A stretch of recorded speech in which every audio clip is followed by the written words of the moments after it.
Chanukah Sameach, everyone. Welcome to Living with the Times. Tonight is the last night of Chanukah, where we'll be lighting 8 candles, and it has a special name, Zot Chanukah. This is Chanukah. It's as if all the 8 days are leading up to here when the Chanukiah will be full, all 8 lights. And we know from our tradition that the number 8 always represents infinity, eternal, one beyond the natural cycle of 7. In Jewish tradition, the number 7 comes up over and over again, especially in cycles of time, and in various rituals, that 7 represents a full, complete cycle. But the number 8 represents one beyond, going beyond the natural. And it represents the idea of nisim v'niflaot, wonders and miracles. And of course, during Hanukkah, we are celebrating not only the miracle of the lights, but also the miracle of the war, because the reality was little Judea took on the entire Greek Empire, which was considered just mission impossible. But we did it, and we did it with the help of Hashem, with Nisim v'Niflaot. And the whole last 75 years of the rebirth of the state of Israel has truly been a series of Nisim v'Niflaot. And today, more than ever, with being literally attacked from every direction now, we need Nisim v'Niflaot. But the number 8 also reminds us of covenant. The covenant that God made with Abraham, that all males would be circumcised on the 8th day. So the circumcision and the number 8 represents the covenant that we have with God. And the first covenant that God made with Abraham before circumcision was the covenant on the land, that God gave us this land for all eternity. And so once again, we are fighting to defend that right that we have to be a free people in our homeland. That's what the Maccabees were fighting for. That's what we're fighting for today. So when we light the 8 lights tonight, the total of lights that we're lighting, not including the shamash, is 36. 1 plus 2 plus 3, etc., plus 8 equals 36. And we're told that in every generation there are 36 tzaddikim, 36 righteous people, who upon whose actions the whole world is standing for, is established before, that these acts of kindness is what gives the world its energy to continue.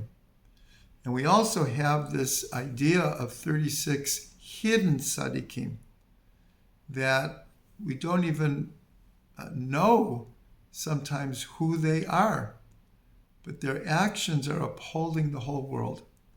And in one of the verses we're told, Ba'amech kulam tzaddikim, all your people are tzaddikim. It's not just that there are 36 hidden tzaddikim. Every person has the potential, is a hidden tzaddik in potential. And so at the last day of Hanukkah, we have to really, really focus that our potential is infinite, like the number 8.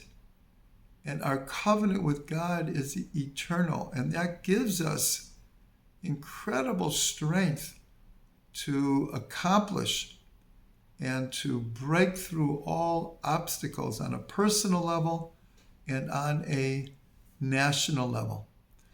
But then a rhetorical question is asked, well, what happens on the 9th day, meaning the day after Chanukah? Is it like just, that's it? It's over? Or have we learned the lesson of adding another candle every day? That's the lesson of Chanukah. And so sometimes we think it's only for the 8 days that we add a candle. But that's on a physical level.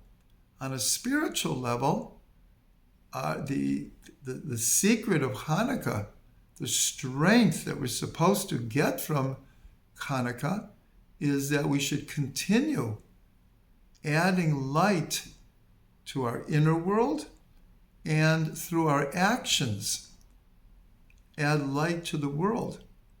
That we should think of ourselves as a hidden tzaddik, that every thought that I have, every word that I say, every action that I take should be to add light to the world, to be the reason why the world exists. So I just want to end this short segment with a story I heard from Reb Shlomo Carlebach. And he tells a story when he was much younger. He was still living with his parents. And his sister was married. And so Reb Shlomo had a young nephew. He was 6 or 7 years old. And that Chanukah, he came for a few days to be with his grandparents, Reb Shlomo's parents. And they had a wonderful Chanukah together.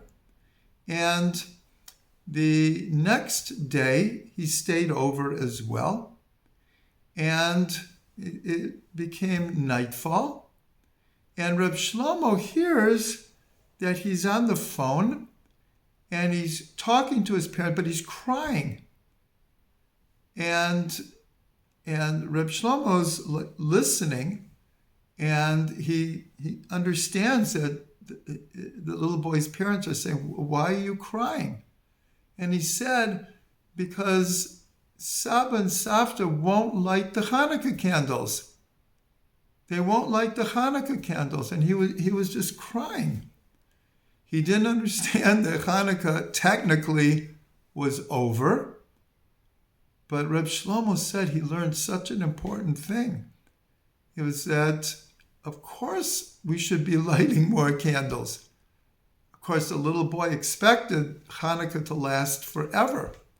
But in a certain way, it should last forever. It's just that we're not lighting a physical Chanukiah. So I just want to bless all of us. If we learn the lesson of Chanukah, of focusing on our ability to add light to the world, to not to only be, like Isaiah said, a light to the nations, but a light to ourselves. We have to lighten our inner world, our worldview, our attitude. We need to be continually adding light. And if we do so, then certainly we will see so much light that it will dispel the darkness. And there is a tremendous darkness in the world now. We all feel it. There's a war going on in Israel. There's incredible spike of anti-Semitism. And so we cannot afford to let the lights of Chanukah go out. We have to keep on adding light, adding support for Israel, support for our soldiers, continue our prayers that all of our captives will be returned. And the ultimate prayer is that the light will overcome the darkness, and we shall see the Messianic era soon and in our days.